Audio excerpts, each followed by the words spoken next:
Hey everyone, I'm Sarah. Most of you know me, but some of you don't. Me and Amanda go way back to the 4th grade when we met on the playground in elementary school. We've been best friends for 15 years, and I know that she's going to make the best wife, mother, and cook because she knows how to order at the drive-thru, text her housekeeper, and always have your back. I mean, what would we do without her? So, more about Amanda is she's one of the craziest girls I know. She's so adventurous and just so crazy. And I remember one time when we were little and we were playing house, Amanda was showing me one of the bedrooms and the doorbell rang. We were home alone and little, so we were freaking out. So I told Amanda, okay, wait 30 seconds and maybe they'll leave. But they rang the doorbell again. We were freaking out, so we opened my window, jumped out, climbed the fence, and ran halfway down the street. We were talking to my neighbor when we realized it was just the Suddenlink cable guy. But we were little, so you can imagine how scared we were. But that doesn't even compare to when we were in high school and one night we decided to toilet paper someone's house. Don't ask me why, but...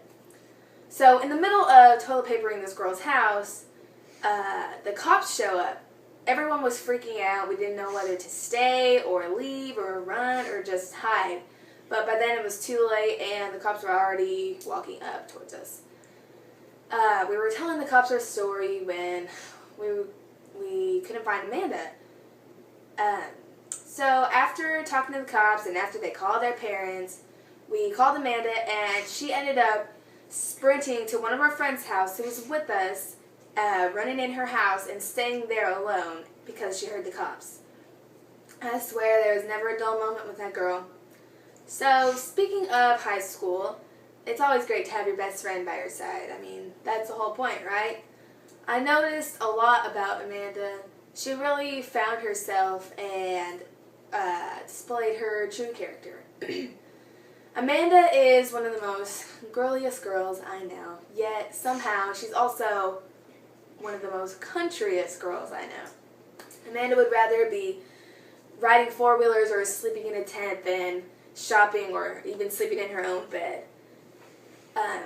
So one day, the whole sophomore class decided to come up with this idea and throw a huge party in the middle of the woods. And of course, Amanda had to go. So she dragged me and a couple other of our best friends along with her. It ended up being really, really fun, and we met a lot of cool people.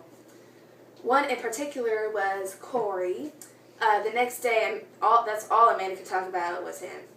I've never seen her talk like that before about anyone. So I knew that it was probably really serious. And clearly I was right. They've been dating for a really long time and they've gone through everything and have just stayed strong, and just hearing her talk about him, I knew that they were in love. So now to Corey. Amanda's my best friend and always will be, so if you hurt her then you're dealing with me. But on a serious note, Corey, you're one of the sweetest guys I know. You treat Amanda better than anyone else, and you really are great. And I couldn't have picked a better guy for Amanda to be with than you. You really are great. So with that being said, you guys are so compatible with each other, and just you two work so great together, and you have the same values and the same goals in life, and even through the good times and the bad, I know that you guys can accomplish anything as long as you're together. So with that being said, we wish you the best of luck on your journey to forever, and to Corey and Amanda.